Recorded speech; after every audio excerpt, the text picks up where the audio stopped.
nem precisava mais pregar.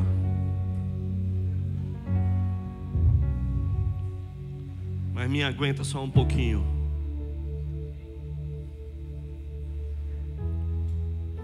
Já fomos muito ministrados hoje, mas assuma um compromisso hoje. Não venha cultuar mais sem fervor, amém? Amanhã nós vamos estar aqui de novo. Mas você vai estar com uma postura diferente. Amém ou não amém? Amanhã a gente vai vir para queimar. Amanhã a gente vai vir para tocar fogo nesse lugar. Mostrar o que a gente recebeu. E mudar de uma vez por todas a nossa postura. Abacuque capítulo 1, 3, verso 1. Seja rápido aí, para a gente ganhar tempo. Você que está aí em cima, me ajuda aí.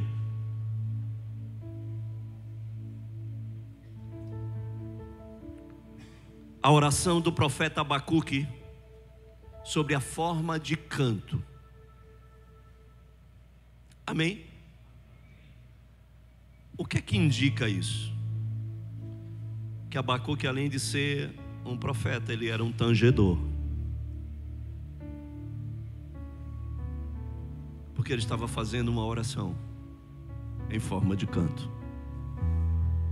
E a oração dele era: tenho ouvido, ó Senhor, as tuas declarações e me sinto alarmado. Aviva a tua obra, ó Senhor, no decorrer dos anos, e no decurso dos anos faze-a conhecida. Amém ou não amém? Ele está dizendo: aviva, Senhor, no decorrer dos anos, Senhor, de tudo aquilo que o Senhor já fez, o que o Senhor fez no passado, o que o Senhor já manifestou e declarou no passado, mas Ele está dizendo: Senhor, continua no decorrer dos anos. Não para, Senhor. Nos anos que virão, continue avivando-nos. Amém, irmãos? Amém, irmãos? Essa precisa ser a nossa oração contínua. A oração de Abacuque. Num contexto, queridos, muito difícil. Num cenário muito difícil. E olha, deixa eu te dizer uma coisa. O Senhor sempre derramou um avivamento em meio a um cenário difícil. Você está entendendo? Você está compreendendo? Deus sempre trouxe avivamento, reforma. Deus sempre trouxe em um cenário difícil, em um cenário adverso, até mesmo porque Ele é especialista em agir em meio ao caos. Você está me entendendo? Ele é especialista em mudar o caos. Isso desde o princípio, porque no princípio o caos já existia no princípio e Ele mudou o caos. E ao longo, no decurso dos anos, o Senhor continuou fazendo isso. Então esse era o cenário que Abacuque estava vivendo. Era um cenário de violência, de injustiça, de corrupção, de degradação moral. Será que é muito diferente do que nós estamos vivendo hoje? Será que muda um pouco esse contexto de que nós estamos vivenciando hoje? Temos vivido violência em todos os aspectos. Injustiça não se fala. Temos vivido uma degradação moral sem precedentes, sim ou não, irmãos? E uma corrupção desmedida. O cenário é muito semelhante do que nós estamos vivendo hoje. E o profeta, ele reclama. E se você for ler o livro de Abacuque, ele tem 3 estágios muito bem definidos. E são 3 capítulos. Estágios, claro, e o primeiro estágio, no capítulo 1, eu preciso fazer essa cronologia para você entender. Abacuque 1, verso 2, veja as declarações do profeta. Veja aquilo que permeava o seu coração diante daquilo que os olhos dele contemplavam. E ele dizia: até quando, Senhor? Será que a gente faz uma oração semelhante a essa? Até quando, Senhor? Clamarei eu, e tu não me escutarás. Gritar-me-ei violência, e não salvarás. E por que me mostras a iniquidade e me fazes ver a opressão? Pois a destruição e a violência estão diante de mim, há contendas e o litígio se suscita. Por esta causa, olha só essa palavra, irmãos. Por esta causa a lei se afrouxa e a justiça nunca se manifesta, porque o perverso cerca o justo e a justiça é torcida. Será que a gente está vivendo isso no Brasil, irmão? Parece que é para hoje. Parece que essa palavra é para o Brasil, porque tudo que a gente está vendo, das injustiças que nós estamos vivendo hoje, onde o perverso está prevalecendo sobre o justo, onde o perverso é solto e o justo está preso, onde a justiça está sendo torcida por aqueles que deveriam estar sendo os guardiões da justiça, onde Deus precisa levantar um Ciro na América para intervir sobre a nossa nação e nos dar um ar de esperança. Esse é o cenário, e é nesse cenário que eu creio no avivamento. É nesse cenário que eu creio que Deus pode fender os céus. É nesse cenário que os pequenos gravetos precisam queimar. É nesse cenário que nós precisamos estar fervendo. É nesse cenário que a nossa postura precisa mudar.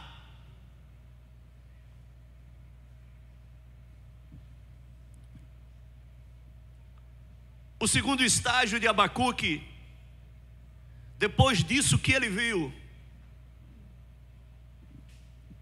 é que Deus chega para Abacuque e responde a ele, diz que vai usar os caldeus para trazer juízo sobre Judá. E aí Abacuque fica mais confuso ainda, porque Abacuque viu a realidade do seu povo e era ruim. E Deus diz para ele: Abacuque, eu vou pegar os caldeus e vou vir sobre Judá, e vou machucar Judá, eu vou oprimir Judá para que Judá aprenda, eu vou humilhar Judá para que Judá aprenda. Mas abre uma confusão no coração de Abacuque, porque o Senhor iria usar uma nação muito mais violenta, injusta e corrupta para trazer juízo a outra. E para o profeta isso era incoerente. Eu digo: Senhor, tu vai usar uma nação pior do que a nossa ainda para consertar a nossa? E foi isso exatamente que Deus falou para Abacuque, porque os caminhos do Senhor não são os nossos caminhos, os pensamentos do Senhor não são os nossos pensamentos. Amém, irmãos? E Deus faz não da forma diante do nosso racional. Aí Abacuque vai para uma nova experiência e um novo estágio, em Abacuque capítulo 2, verso 1.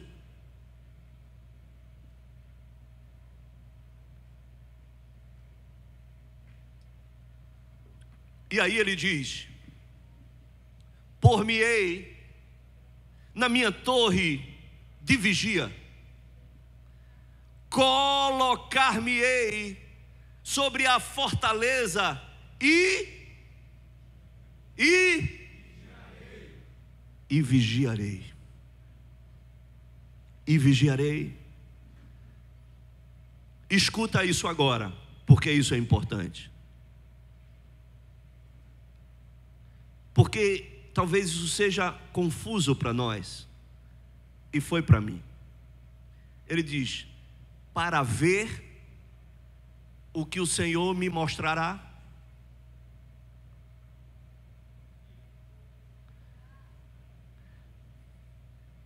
Essa concordância está meio errada. Deveria ser para ver o que o Senhor me mostrará, mas está escrito que é para ver o que o Senhor me dirá. Você está entendendo? Mas hoje você vai entender. Você vai compreender isso. E que resposta eu terei à minha queixa ou à minha súplica? O Senhor me respondeu e disse: escreve a visão e grava sobre tábuas, para que se possa ler até quem passa correndo. A primeira coisa, diante de um cenário difícil, diante de um cenário semelhante a esse que Judá estava passando, por conseguinte Israel, um cenário de violência extrema, um cenário de injustiça, um cenário de corrupção, de imoralidade e de corrupção. É que muitas vezes nós ficamos como que envolvidos diante desse cenário e achamos que esse cenário não há escape, que não há solução, e principalmente quando Deus pega uma nação que ainda é pior para tentar julgar a nossa nação, que era ruim, e não tem alternativa para isso. E aí Abacuque entendeu, disse: não, eu preciso me pôr em um lugar. Ele diz: por-me-ei. Ele está dizendo, por-me-ei quer dizer que eu vou me colocar. Amém? Não é isso? Eu vou me colocar. Por-me-ei, ele está dizendo, eu me colocarei. Qual tem sido a sua decisão de onde você precisa se pôr e se colocar? Diante do que você está vivendo. Porque talvez pequenos caos estejam instalados também dentro da nossa realidade pessoal. E que diante dessa realidade, qual tem sido a sua posição, a sua postura? Você vai continuar reclamando? Abacuque, ele poderia continuar reclamando e dizer: Senhor, tu não vai me responder. Senhor, o Senhor não vai trazer uma resposta a contento. Mas ele entendeu e disse: não, eu preciso mudar a minha postura. Então eu vou me pôr, eu vou me colocar, eu vou subir uma torre, eu vou subir um monte, eu vou para uma fortaleza, e eu vou me colocar numa posição de vigilante. Eu vou vigiar esse lugar, porque em um lugar alto é um lugar onde nós conseguimos ver, e os lugares altos, geralmente na Bíblia, foi sempre os lugares onde algo se manifestou, onde algo foi visivelmente colocado diante dos olhos daqueles que estavam naquele lugar. Porque os lugares altos, de fato, são lugares onde nós estaremos vendo alguma coisa. Mas ele estava dizendo que ele precisava saber o que o Senhor iria responder sobre a sua queixa. E isso é muito interessante, porque essa parte do texto, ela revela algo importante para um avivamento. Os montes, as torres, esses lugares são lugares onde a visão ela se torna melhor, os lugares altos. Eles precisam ser escalados, subidos. E os montes sempre revelarão algo. Sempre terão visitações visíveis nos montes e nos lugares altos. E Deus sempre se revelou nos lugares altos e nos montes. Êxodo capítulo 19, a partir do verso 16, veja o que diz.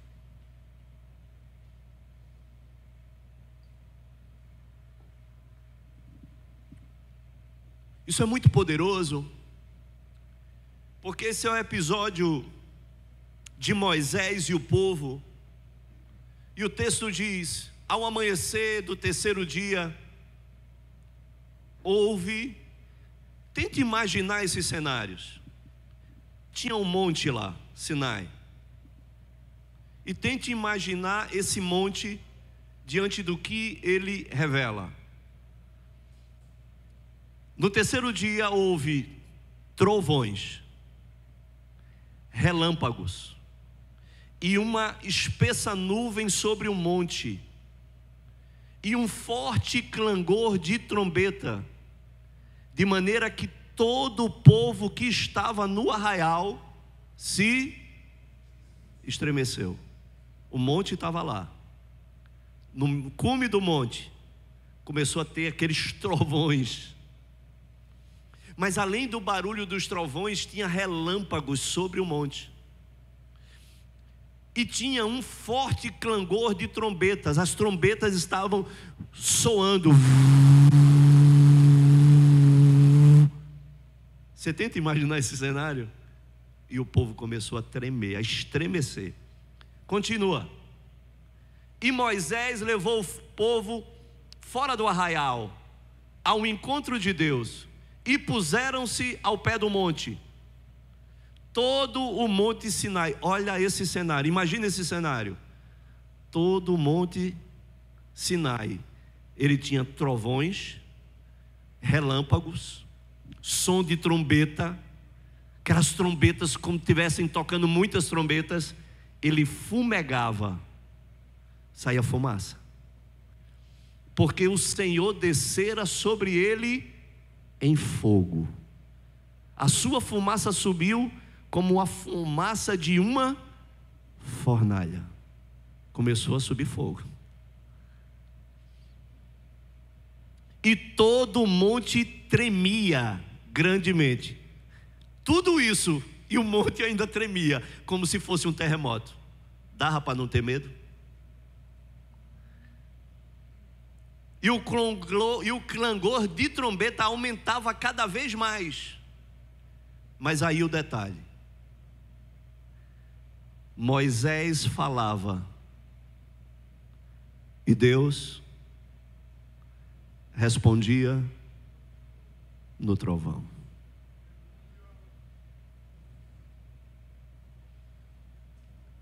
Deixa eu lhe falar uma coisa. Os lugares altos, de fato, são os lugares onde a gente vê. E o povo viu. Amém? Mas agora pensa comigo. Porque isso tem tudo a ver com avivamento. Eu nasci, eu creio, para essa estação de avivamento. Amém? Você deveria dizer: eu também. E eu quero ver os sinais, os prodígios e as maravilhas. Amém? Eu vou ver. Você diz o quê? Nós vamos ver. Mas deixa eu lhe dizer uma coisa. Isso não é o mais importante.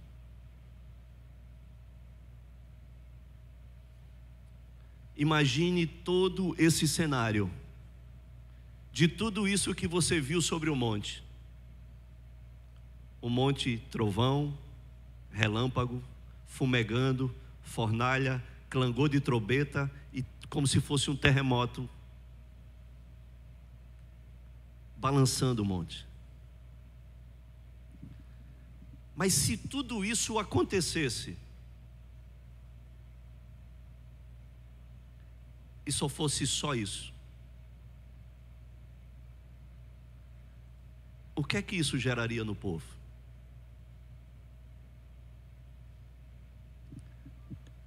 O mais importante no meio de tudo isso é que Deus falou com Moisés.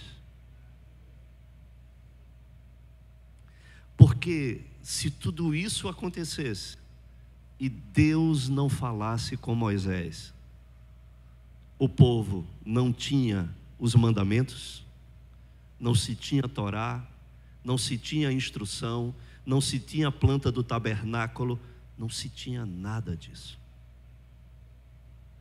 Quando Deus chega para Abacuque e diz: por-me-ei na minha torre de vigia, e ficarei lá, e vigiarei, para ver o que o Senhor me dirá. Porque o mais importante nisso é saber o que o Senhor está falando. Qual a voz de Deus nisso tudo?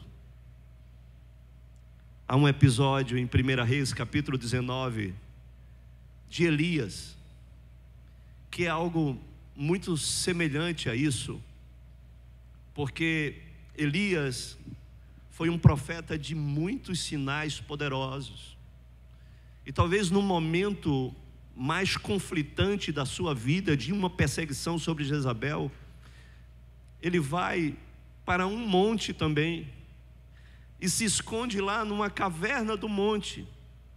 E o verso 16 do capítulo 19, coloca aí por favor.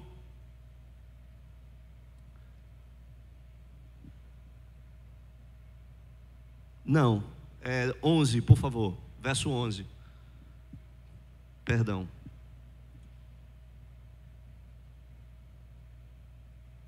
Veja o que é que Deus fala para Elias. Deus diz: disse-lhe Deus: sai e põe-te perante o Senhor. E eis que passava o Senhor, e o Senhor estava passando, e um grande e forte vento fendia os montes e despedaçava as penhas. Dá para imaginar esse vento? O vento era tão forte que estava arrancando pedaço da rocha. Não era qualquer ventozinho. Mas diz: diante do Senhor, porém o Senhor não estava no vento.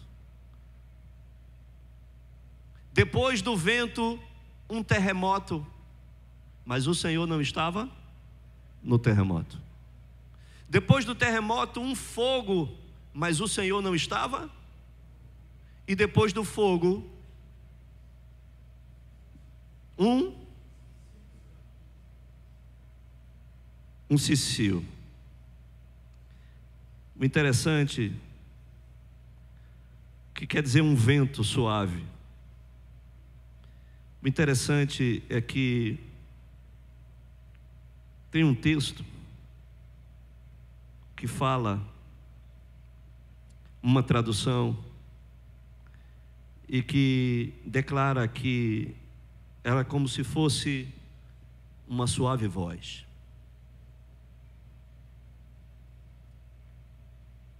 Todas essas manifestações, depois disso, o que foi de mais importante para Elias é que Deus fala com Elias e dá uma bronca em Elias e redireciona Elias. E depois Deus, de uma forma clara, porque Elias achava que ele estava sozinho, mas Senhor, só eu fiquei. Eu disse: Elias, tu não sabe de nada, Elias. Tem mais 7.000 que não se corromperam, estão aí. Vou dar aqui finish na sua jornada. Vai lá, levanta Jeú, levanta Eliseu, e espera que eu vou te trazer de volta para cá. O fogo, o terremoto, a ventania, tudo isso demonstrava porque o que existia de mais importante era a voz do Senhor e a instrução do Senhor para aquele tempo na vida de Elias. Jesus, quando estava diante do Jordão, e você conhece muito bem aquele texto que fala que João Batista estava lá para realizar o batismo de Jesus, e depois que realiza, o texto diz que uma pomba pousa sobre a cabeça de Jesus. Aquilo ali já seria um acontecimento muito fora do normal. Mas o que adiantaria apenas a pomba ter aparecido do nada e ter pousado sobre Jesus, se não tivesse sido ouvida uma voz declarando: este é o meu filho amado, em que me comprazo. A voz é o que existe de mais importante além dos sinais. É a voz. De nada vale os sinais sem a voz. Isso é relevante para nós, a instrução, a voz de todas estas coisas. O que a gente precisa entender para esse tempo, queridos, é que a coisa mais importante para o profeta não é a sua voz. E sem sombra de dúvida, o profeta é aquele que profetiza, amém? Mas deixa eu lhe dizer, o que existe de mais importante no profeta não é a sua voz, são os seus ouvidos. Porque ele só vai poder falar aquilo que ele ouviu. Você está me entendendo? Ei, você está aqui comigo? Se expresse, fale alguma coisa, diga um amém, um aleluia. A voz, ela é mais importante do profeta, porque não adianta falar aquilo que não ouviu, não adianta ter uma visão sem ter o sonho, não adianta de você ter um sonho sem ter a revelação.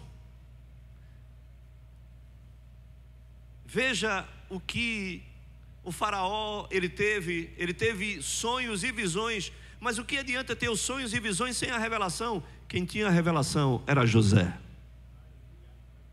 Você está entendendo? O Pentecoste, estavam todos reunidos no mesmo lugar. E diz o texto que de repente veio um som, como de um vento impetuoso. Esse texto, por muito tempo as pessoas, elas só enfatizavam o vento impetuoso. E isso foi tão enfatizado, o vento impetuoso, que todo mundo achava que um vento tinha soprado sobre o cenáculo onde estavam reunidos. Mas nenhum vento soprou. Foi um som, como de um vento. Ei, deixa eu lhe falar uma coisa. Mas esse foi o primeiro avivamento da história da igreja. Amém? E ele começou com um som que veio do céu. Porque nós precisamos ouvir o que o céu está falando. Precisamos ouvir o som que vem do céu. Precisamos ouvir o que o céu e a palavra que o céu está falando. Para obedecer, aí sim virá os sinais. Você está entendendo? Agora deixa eu lhe dizer uma coisa, para a gente terminar.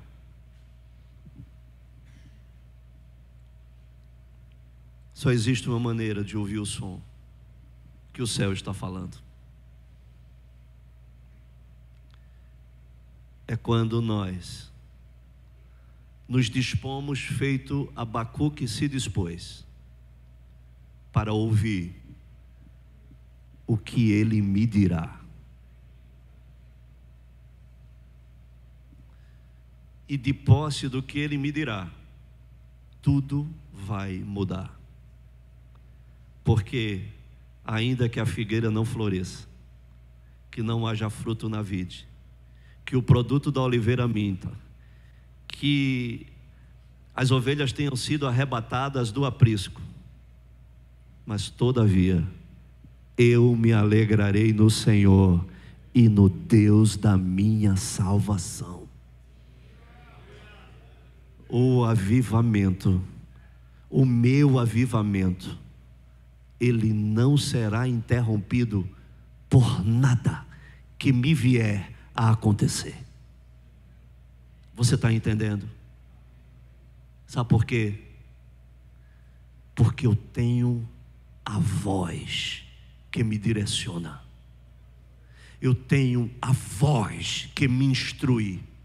E a voz que me direciona e me instrui é muito mais poderosa do que um monte queimando, do que um trovão, do que um relâmpago, do que um terremoto. É muito mais poderosa, porque essa voz, ela me consolida, essa voz, ela me alicerça, essa voz me firma, essa voz me sustenta, essa voz me direciona, essa voz faz com que o meu coração queime, essa voz, ela forja a minha identidade e me diz quem eu sou. Então não existe avivamento sem uma voz ecoando dentro do meu coração, que me impulsione e que me dirija aonde Ele desejar me levar. E eu estarei posicionado, eu estarei na minha torre, eu estarei na fortaleza, e nada irá me abalar.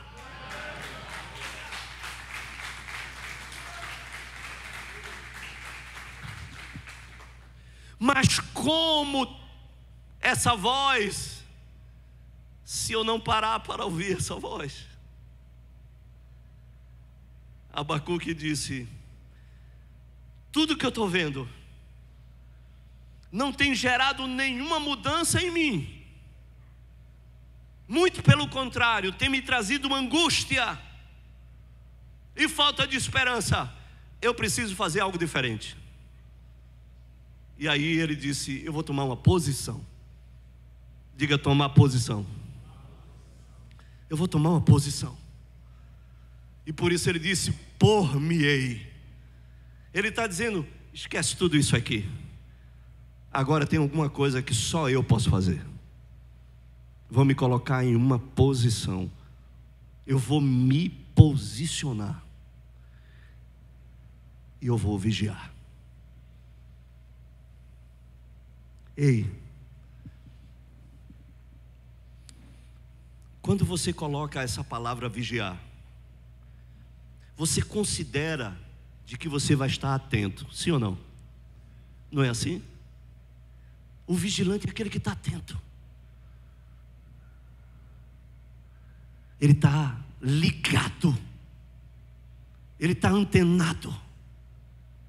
E o que existe de mais importante na vigilância não é o que ele está vendo, é o que ele está ouvindo.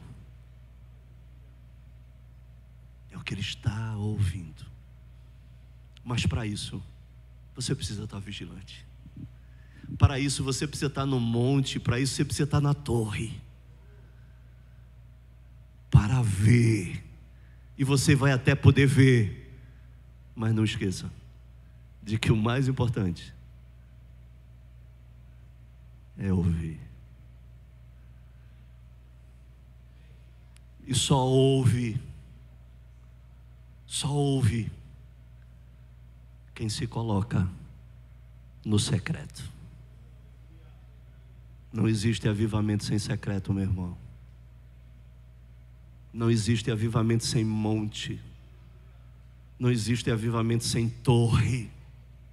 Não existe. Falamos aqui de torres de oração sobre os moravianos. Irmãos, não existe sem arrependimento tudo isso que foi falado. Eu quero lhe dizer que só existe uma voz que te consolida, é a voz do céu. É que o que o céu está te falando, o que o céu está te guiando, o que o céu está te instruindo. E você precisa se conectar com o céu, para que o Senhor esteja avivando você sempre no decorrer dos anos. Aviva, Senhor, tua obra no decorrer dos anos. Irmãos, a voz do Senhor, ela é poderosa. Ministério do Louvor pode subir. Diante de tudo o que nós fomos hoje aqui rica e poderosamente ministrados, eu quero convocar você a não negociar a voz. Suba o monte, suba a torre, não saia da torre, vigia e busque saber o que o Senhor irá dizer. Você precisa, para o cumprimento do seu propósito, para o cumprimento da sua missão, para pôr causa a sua vida e a sua história, para você saber quem você é e a sua identidade, porque mesmo em meio ao caos, você sabe do seu chamado. Eu estava no Canadá e de repente comecei a receber um bocado de ligações e vídeos, e muitos pastores, amigos do FENASP, que eu faço parte, dos conselhos que nós levantamos, e dizendo: Marcelo, você vai estar aí no Canadá. A gente viu que você saiu lá no documentário da Netflix, Apocalipse dos Trópicos. Um documentário nojento, podre, que denigre a postura da igreja. Mas você saiu lá, Marcelo, e você estava falando que a igreja precisava guerrear. Olha, o negócio está ruim por aqui. É melhor você ficar por aí. Fica aí por mais um tempinho, para ver o que é que as coisas vão estar aqui acontecendo aqui no Brasil. Eu tenho convicção do meu chamado. Eu sei para o que Deus me levantou. E não vai ser isso que vai impedir, vai me intimidar, que vai ameaçar. Nada disso. Deus é aquele que toma conta da minha vida. Não vou, eu tenho uma causa pela minha nação, e eu não vou abrir mão da minha nação. Talvez era mais fácil, fosse mais fácil estar em todo outro lugar. Até gente lá do Canadá ligou para mim e disse: Marcelo, você rapidamente consegue ser visto como refugiado aqui. Eu não sou aquele que foge, eu sou aquele que vai para a trincheira. Eu sou aquele que vai para a frente da batalha. Eu sou aquele que está no fronte, na guerra. Eu vou fugir de onde? Eu posso fugir de onde o Senhor me mandou estar. Meu irmão, sabe por quê? Porque eu tenho convicção de uma voz, que ecoa aqui dentro do meu coração, que me faz ter a certeza e a convicção da aquilo que o Senhor estabeleceu como propósito. Que vai fazer diferença é a voz. Você quer ter avivado?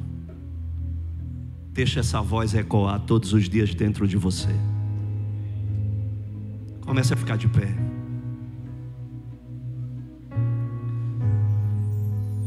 E não abra mão.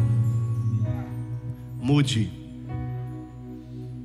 seu histórico, mude sua posição, mude sua forma de se colocar. E não negocia. Não negocia. Se você ficar vendo e olhando apenas o cenário é difícil, irmãos. Mas hoje eu estava falando aqui para alguns que estavam dizendo aqui: pastor, se eu queria ficar por lá, eu disse: de jeito nenhum. Eu vim voltar aqui porque eu amo essa nação.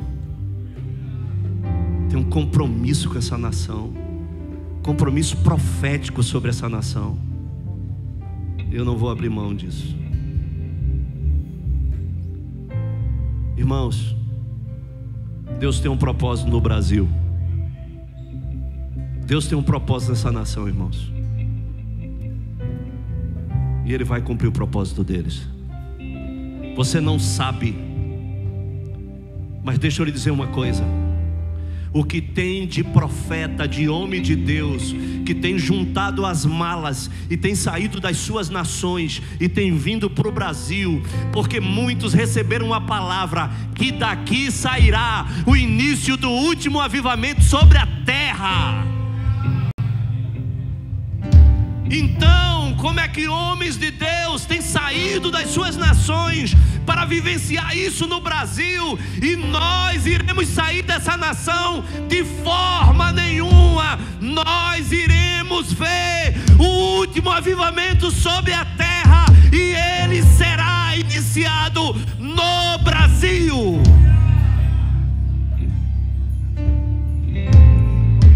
E eu vou estar queimando. Eu não sei você, mas eu quero estar queimando. Irmãos, aonde você vai estar nisso tudo? Essa é a pergunta. Aonde você vai se colocar nisso tudo? Que hoje você saia daqui convicto de você estar sendo chamado para as madrugadas. Eita, meu Deus, acabou todo o fervor, acabou todo o fogo, o fervor foi embora. Eu vou repetir: você está sendo chamado para as madrugadas.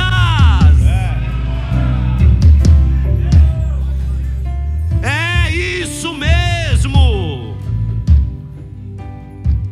E se você desejar, está tendo uma nova postura, de uma forma diferente, se colocar de uma forma diferente, venha conosco e vamos nos pôr nas torres de vigia. E o Senhor irá dizer o que Ele quer fazer. O Senhor irá falar, instruir, direcionar, e sua vida não vai ser mais a mesma. Ei, eu estou lhe dizendo, estou lhe declarando: a sua vida não vai ser mais a mesma. Não, você não entendeu. A sua vida não vai ser mais a mesma. A sua vida não vai ser mais a mesma. Espírito Santo de Deus, nós estamos concluindo, ó Deus, esse dia, colocando a nossa vida diante de Ti, Senhor. O cenário é ruim, o cenário é difícil, Senhor, o cenário é adverso, a violência galopa, Pai. Deus, as injustiças, ó Deus, estão desenfreadas, Pai. A imoralidade, ó Deus, tem sido, ó Deus, de uma forma simplesmente, Senhor Jesus, abominável. A injustiça tem sido torcida, o justo tem prevalecido, o injusto sobre o justo. Mas, ó Deus, nós não ficaremos presos a esse cenário, mas decidimos essa noite a colocar sobre as torres. Estamos subindo o monte para ver o que o Senhor nos dirá. Queremos ouvir a sua voz. Queremos ouvir a sua voz, Senhor. Essa voz que é poderosa, poderosa para despedaçar os cedros do Líbano. Essa voz, ó Deus, que estremece os montes. Essa voz que abala tudo que é abalável. Ah, Espírito Santo de Deus, queremos ver os sinais, sim. Queremos ver os prodígios, sim.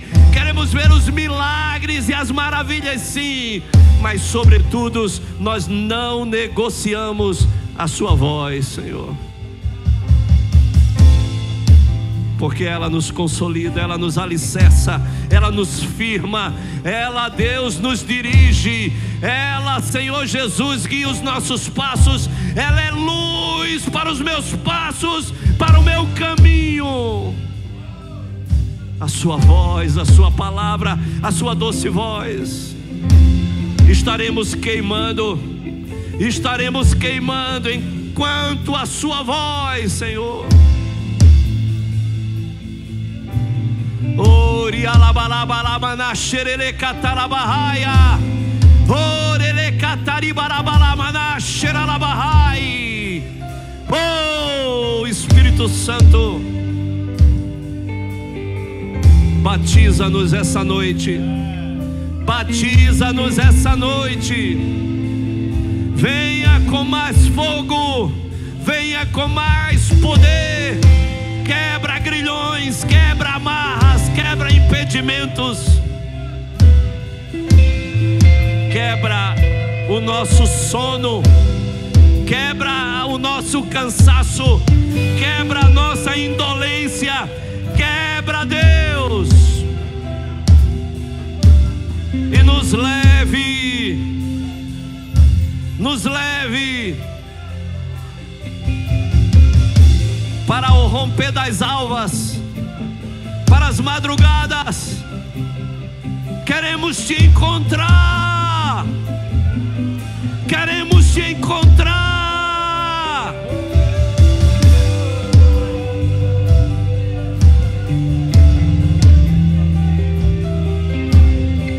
Queremos, Senhor, venha nos marcando essa noite. Espírito de Deus, Espírito Santo,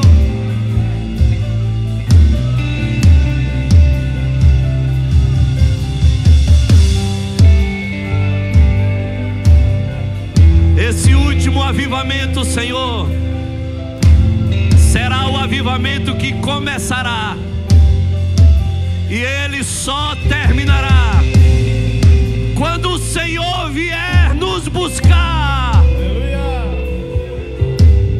Quando a trombeta tocar, ah, Deus, e de norte a sul, de leste a oeste, todo olho verá que o noivo estará vindo para se encontrar com a noiva.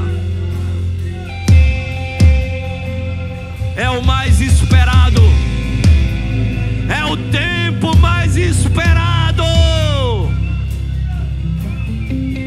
Ah, Senhor, nos habilite, nos capacite, nos prepare para esse tempo. Espírito Santo de Deus, nos posicione, Senhor. Eu quero te pedir, Espírito Santo de Deus, posicione cada homem que está aqui. Posiciona cada homem e gera um avivamento no nosso meio. Aviva-nos, aviva-nos.